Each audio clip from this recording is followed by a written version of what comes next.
A collision of philosophies and tactics. It's almost like a collision of, it's almost like two different faiths. And each of them hold their position so fervently that it's hard to find middle ground, I think. I mean, there's not a lot of gray area. The machine is either encumbered or it isn't. It either has limits or it's an open system and far less easy to control. So that's kind of that's the landscape of season 5 is, can we get it up and running again, and will it ever be the same machine that we used to know? Because I think there's a feeling that there was some damage, some corruption of circuitry when it was so hyper compressed and then now put back online, so it's a little bit different now. Also, whether we want it to be the same or not. This is kind of our chance to make the new and improved machine. Maybe we should do that instead. But what Root thinks is an improvement, Finch thinks is hazardous. Now the team was kind of literally working underground last season. Is this more of an on-the-move kind of season with no set place to kind of as a base of operations?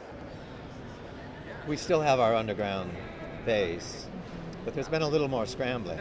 I mean, the idea is that Samaritan has prevailed. That Samaritan, although people don't know it, now is in charge of whatever it wants to be in charge of.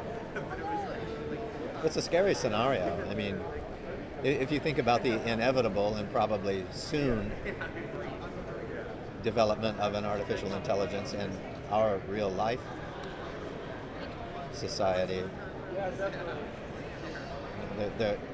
that's kind of like letting something out of the bottle and you can't ever put it back in. Makes me nervous. Seems like our writers tend to write things and then they happen in the real world, so we're always tell them maybe we don't want to write where the evil artificial intelligence takes over and kills us all. Don't give them any ideas, for God's sake.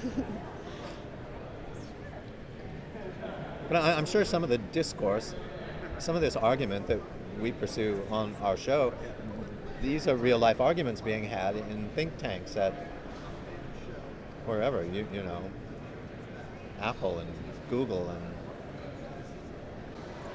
Well, I think it brings with it uncertainties. We can't have the same confidence in the machine that we used to. The machine used to kind of work perfectly, although it was sometimes cryptic or inscrutable. But now, as I said, it's a little changed. Well, there's that also. I mean, I don't know if that's... Maybe we've just begun to think of it as more humanized. But at the same time, I kind of feel the opposite because I'm pushing for this open system and feeling like we could have way more, the machine could be way more helpful to us than she ever has in the past. And if we continue to, this may be our only choice and our only hope to have any sort of victory over Samaritan.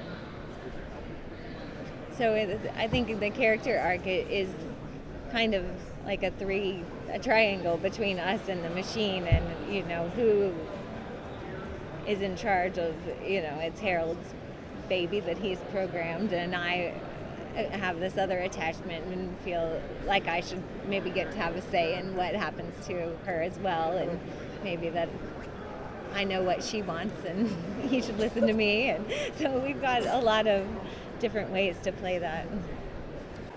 Now, when Shaw does return, is that going to be something, their relationship between Root and Shaw, is that going to develop this season? Yeah, Well, that's kind of at the end of last year. We saw Shaw in the hospital, and she left, and we were kind of left. At least what I interpreted to be like, we have to either choose to go after Shaw or choose to save the machine, and I think ultimately my character felt that if we didn't save the machine, there was no reason to save Shaw. Like, it was all over anyway. So I think as this season begins, we still have the focus on getting the machine up, and we're constantly looking and hoping that she's coming back. And so as we begin to see that, we see little hints of finding her, and I think we're yet to see how it all plays out, but there's still the strong feeling that we need her back, and that there's a missing piece. And at least from my perspective, other people maybe feel different. Michael, we talked a while ago when you were on Lost, and we talked about you playing Oscar Wilde, and then I was on a phone call with you recently about you going to the network, and I heard you talking to Greg about playing Oscar Wilde. Is that something you're doing now as well? I did it. You did it? I did it Monday night. We had a fundraising gala reading of the play Gross Indecency, and it was very exciting and a little terrifying as well, because that's a play I did 18 years ago, and so you wonder, do I still know how this thing plays? And of course it came right back. And it was really a fully produced reading, costumes, lights, sound, a set, all of that. And I think the audience was happy with it.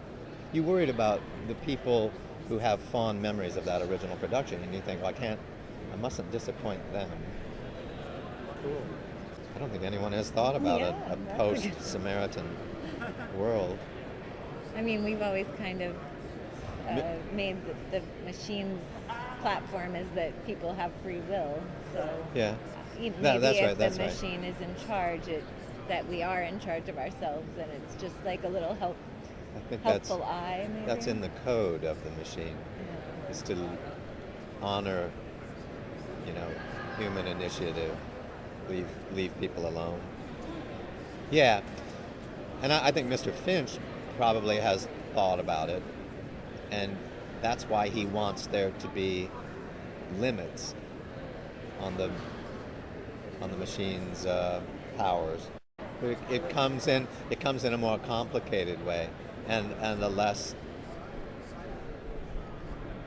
a more ambiguous, less trustworthy way, because for a while the machine doesn't work quite right, so you don't know what you're getting and why. It's even less direct than it used to be. It requires more parsing, more interpretation.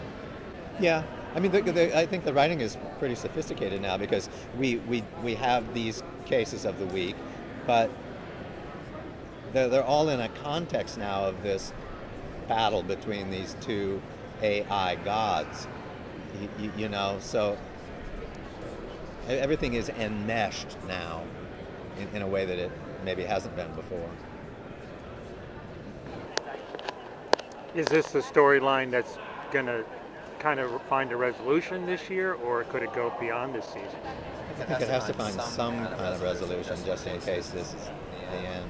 So I think they have some real fireworks in store for those 12th and 13th episodes. But they'll be wise enough to leave a back door so that everything can get fired up again. I don't know what they'll do. I mean, we're on episode 8 or 13, and I don't feel any sign of how it will wrap up. It'll be surprising. Just actually one more thing for both of you. Is this like the last two seasons have certainly been, was that something that you could have ever expected, or just kind of caught you all by surprise? It certainly went places I could not have dreamed of. It's been cool. I guess if you write TV shows, you can kind of make them do whatever. I mean, if you can think it and put it on paper, somebody will find a way to shoot it. And I think this one's even, if you thought the last two went places. This one goes even more so. Because we have more conceptual stuff in it now. I mean, we flirted with that last season in that episode where we were running simulation after simulation of a possible plan. You know, that was a really smart idea. I don't know if it confused people. Maybe it probably confused some people. But we're playing more head games this season along those lines. Yeah, by the third time, I figured out what was going on, and then we were like, "Oh, what's going to happen next?" And so it's like, because people were at least in the habit of accepting whatever they saw in an episode as being straightforward narrative. But what if it's not? What if we find out, as we did in that case, at the end of the episode, that we were looking at something that was conceptual? That's brilliant. Yeah, that was some smart writing. Absolutely.